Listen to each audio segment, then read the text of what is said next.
It was a quiet night at the U.S. Deep Space Radar Station in Nevada. The stars above were calm, and the technicians inside were half asleep, sipping coffee and watching green dots on screens. Nothing exciting had happened for months. Then, something blinked. A fast-moving object suddenly entered Earth's atmosphere. No sound, no heat signature, and no known flight ID. Sir. We have an unidentified object entering at extreme speed, said Corporal James. Is it a missile? The commander asked. No, sir. It stopped mid-air. Now it's hovering. It's landing. The object gently descended into the Mojave Desert.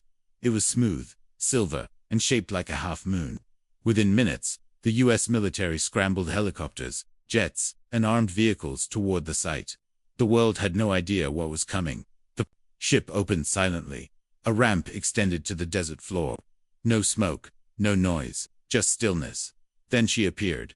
A girl stepped out tall, glowing faintly blue, with bright silver eyes and soft markings on her skin. Her hair floated like silk, and her body shimmered in the desert moonlight.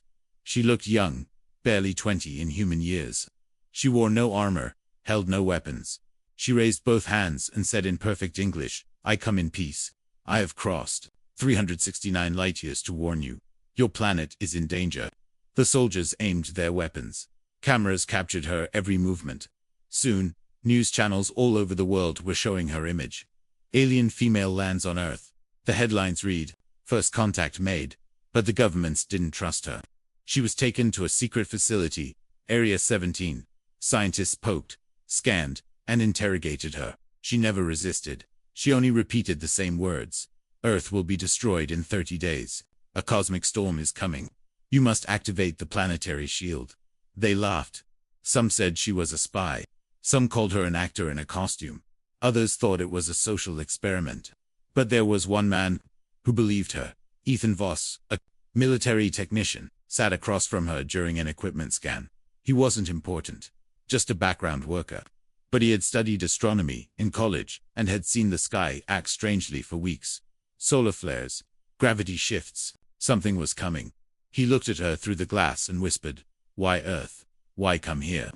Alira looked into his eyes and said, "Because you're the last race that can stop it. Your world still has a core frequency that matches the shield system I brought." Ethan blinked. "Shield system." She nodded slowly. "My people built it long ago to protect planets. But the others ignored the signs. My world is gone now. I watched the storm consume it. I'm the last one." Back in the control room, the generals debated. "She's lying. There's no such storm, just scare tactics." "But what if she's telling the truth?" one scientist asked.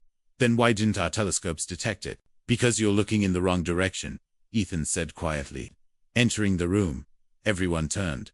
Ethan showed them footage. He had access to Lyra's ship logs. It showed a massive dark cloud moving through galaxies, swallowing stars. A black storm made of anti-energy. No light could escape it. And it was heading straight for Earth. The room went silent.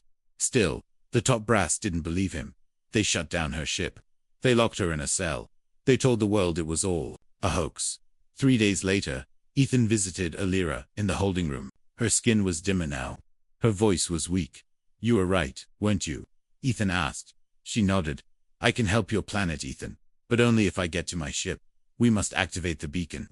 It will take power from your planet's magnetic field and create a protective shield. But I can't do it alone." "Then I'll help you," he said firmly. That night, Ethan snuck into the hangar where Alira's ship was kept. He hacked the doors. They moved fast, silent under the cameras. The base was quiet, until the alarm rang. "Alert! Subject 01 escaping. Lockdown in progress." Soldiers ran through the halls, guns raised, lights flashing. Ethan grabbed Alira's hand and pulled her toward the desert. Bullets flew past them. One hit her arm. She fell. Ethan didn't stop. He carried her, bleeding and weak, toward the hidden dune where her ship was half buried. They reached the ship. Ethan helped her inside. She pressed her palm to the control panel. A light spread across the floor. Symbols rose in the air. "I can feel it. The storm is closer now," she whispered. "How long do we have?" Ethan asked. Alira looked at him, her eyes glowing again. 17 days, and the shield will take 6 to activate fully." Above them, satellites captured a strange movement in space. A ripple dark, enormous, and fast was heading toward the solar system. Still, no news channel reported it. No government warned the people. Only one human knew the truth.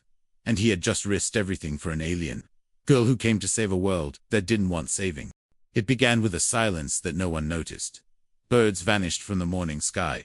Radio signals in deep space went quiet. The moon's shadow stayed longer during the eclipse. But the world kept turning, people busy with phones and politics. Only a few scientists scattered across the globe saw the pattern. A strange wave moving through the stars. It wasn't natural. It was like space was, shrinking deep under a secret mountain base in Utah. Ethan stood beside Alira's strange alien ship. Her wounds were healing slowly. The glowing veins on her arms pulsed like circuits, faint and flickering. Alira stared up at the stars through the ship's dome. They still don't listen, she whispered. They laughed at me, But when the sky screams, it will be too late. Ethan placed a warm drink beside her. I believe you, he said. She looked at him. One believer cannot save a planet. Then we find more, Ethan replied. Meanwhile, in a high-security boardroom, U.S. generals reviewed footage secretly pulled from Alira's ship. They watched galaxies blink out, moons melt, stars crushed like paper. She called it a void tempest. One general muttered, something that feeds on light, gravity, even time. Another leaned back, frowning. Still no proof it's real. She traveled 369 light years to tell us this, snapped a scientist. Would a weaponless girl cross galaxies just to scare us? But the real fear came from space. NASA telescopes spotted a black curve at the edge of the solar system. Not a planet, not a comet. It didn't reflect light. It bent at time inside. It was slower. Communications dropped as satellites passed near it. It moved like a wave, not an object. And it was heading straight for Earth. Back in the hidden desert base, Alira showed Ethan a projection map made of stars. She pointed to a red dot. That's your Earth. Then a dark cloud appeared around it, crawling like a shadow with teeth. This storm doesn't kill by impact, she explained. It eats the core frequency of a world. If your planet vibrates at the wrong level, it collapses into itself. Then how do we change the frequency? Ethan asked. She pressed her hand to the wall. A glowing ring appeared in the air. This is the harmonic beacon. It can tune Earth's frequency to resist the storm. But it must be activated through a planetary energy node, your magnetic core. There's only one place like that, Ethan realized. The Arctic magnetic area, but it's under lockdown. International property. Off limits. Alira stared at him calmly. Then we go through the storm before the storm. Meanwhile, across the world, strange signs appeared. Oceans moved against the wind. Skyscrapers hummed with no power running. Children began dreaming of black skies and falling stars. And one blind man in Tokyo suddenly saw a gun only to scream, "The sky is dying." Social media exploded with conspiracy theories. But the news told people to stay calm. They said the alien girl was gone, a hoax, a trick. But Ethan knew better. And now, they only had 16 days left. Inside the ship, Alira grew weaker. Her energy was fading. She needed to connect with the planetary node, sooner or she would die. But just before passing out, she whispered one name, Project Eden. Ethan froze. That name wasn't alien. It was a top-secret Earth program. One even he wasn't cleared. For how did she know? He had only one choice. Break into the old data vault, buried inside the Nevada base. He needed to know the truth. Because maybe, just maybe, Earth had already known about the coming storm. And maybe they chose to keep it secret. The door wasn't made of metal. It was made of something else, something colder, heavier. Forgotten. Ethan stood in front of the ancient blast vault deep under the Nevada base. The hallway behind him was dark. Cameras were offline. He had 10 minutes before patrols came back. Alira's last whisper echoed in his mind. Project Eden. He slid his stolen ID card. A light blinked red, then green. The door opened. Inside, he found dust, old tech, and files. Stamped top secret, do not open. Some files were in English, others were in code. But one file was different. It was labeled, Project Eden, Planetary Resonance, Weapon Rejected. His eyes widened. He read fast. The file explained that, 20 years ago, Earth detected a strange dark wave beyond Neptune. A cosmic vibration. Not visible but powerful. They called it the pulse. It had hit Pluto, then Neptune, slowly moving inward. Scientists feared it could destroy Earth.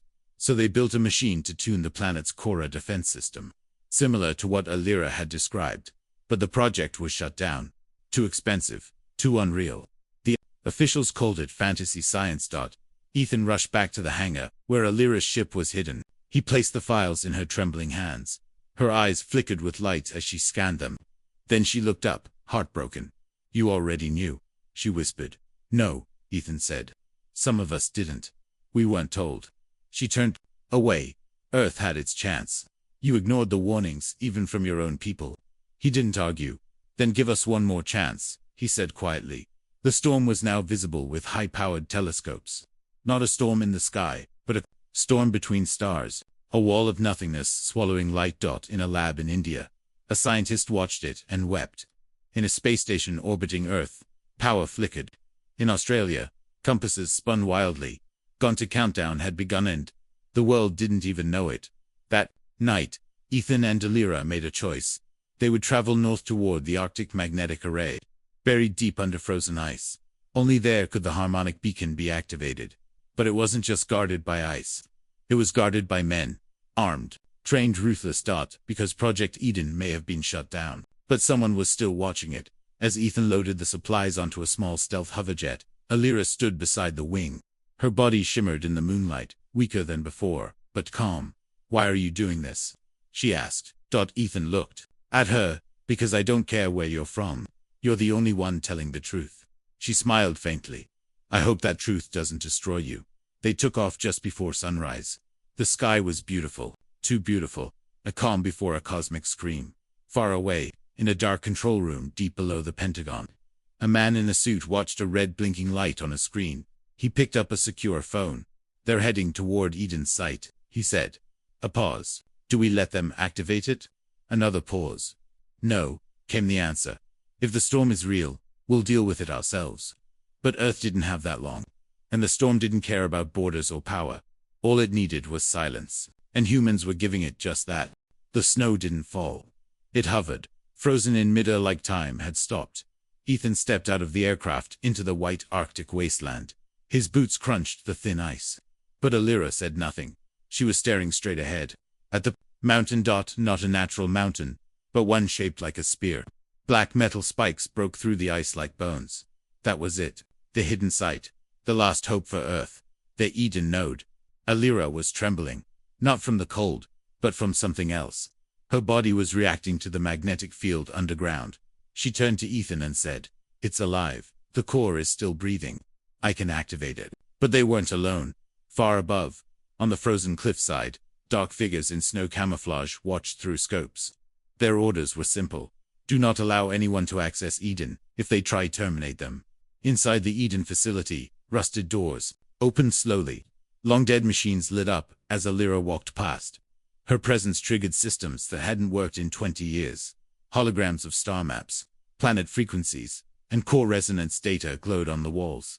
Ethan whispered, "This place is not human-built, is it?" Alira nodded slowly. "No, your people found it, but didn't understand it." "Then who built it?" She looked up. "The ancients. My ancestors. Before Earth had language. Before you had names for the stars." Deep below, they reached the beacon core. Alira stepped forward, hands glowing, eyes pulsing with white light. She placed her palms on the crystal console. The beacon responded. It rose from the floor like a breathing heart. A deep hum shook the walls. The ice outside cracked. The magnetic field of the planet started to shift. 3 days, Alira whispered. That's how long it needs to reach full charge. But then, boom, the walls exploded. Bullets tore through the air. The military had arrived. Ethan dove behind a console, dragging Alira with him. "Don't shoot," he yelled. "She's trying to save the planet." No one listened. Flashes of gunfire lit the dark chamber. Men in black armor stormed in, guns raised, cold eyes locked on Alira. One of them, a commander, stepped forward. "You don't get to play God, alien," he said. "Shut it down." Now, Alira stood, weak but fearless. "If I do, Earth dies." The commander raised his weapon, but Ethan moved first. He fired back. Smoke filled the air. In the chaos, the beacon's energy surged. A pulse of magnetic force. Through soldiers' back, the core began to glow bright golden stable, flickering. Alira collapsed to her knees. "I can't hold it," she whispered. "I need time." Ethan grabbed her arm. Then we make time. He locked the control room door. Alarms echoed through the mountain. Ethan and Alira now had one mission. Keep the beacon alive for 72 hours, or let the world burn. Outside, the sky had changed. It was no longer blue. A black arc had appeared over the edge of Earth's horizon. Not a cloud, not a storm, but the edge of the void tempest finally arriving. And this time, everyone could see it. News broke across the globe. Unnatural object in sky. Dark waves spotted over the Atlantic. Is this the end? Suddenly people remembered the alien girl. The one they laughed at. The one they locked away. But now, she was Earth's only hope. And time was running out. For the first time in human history, every radio, every satellite, every broadcast stopped. No static, no music, no voices. Just silence. Around the world. Cities froze. Skies darkened. People looked up and saw a black curtain creeping across the heavens, swallowing stars and sunlight. It was not a dream. It was not a drill. The void tempest had arrived. Inside the Eden facility, Ethan stared at the sky through a cracked screen. His hands trembled. The storm had reached orbit.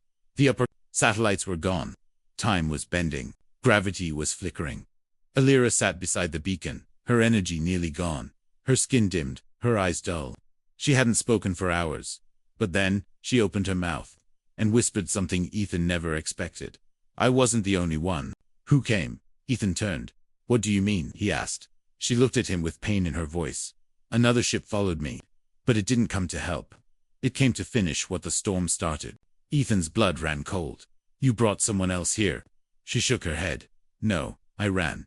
They followed. I hoped they wouldn't find Earth. But the storm leads them. It feeds them. Far above, hidden behind the storm's edge, something massive moved. Not natural. Not a wave. A vessel dark, sharp, alive. A living machine. The harvest ship. It traveled with the storm, gathering energy, feeding on dying worlds. Its job, make sure nothing survived. And now, it had locked onto Earth. Panic swept across the globe. People abandoned cities. Oceans rose from magnetic shocks. Animals fled inland. Governments collapsed. Leaders begged for answers. And all they had was one name, Alira. Inside the beacon chamber, Alira struggled to her feet. She placed her hand on Ethan's chest. You must protect the beacon for 36 more hours. Once it fully tunes with your planet's core, the shield will rise. Ethan nodded. But what about you? She smiled softly. I have one more role to play. Unknown to Ethan, Alira had signaled one final broadcast directly into the minds of every human on Earth. A telepathic message. In every language, in every dream, in every heart. You are made for more than fear. You are stronger than you believe.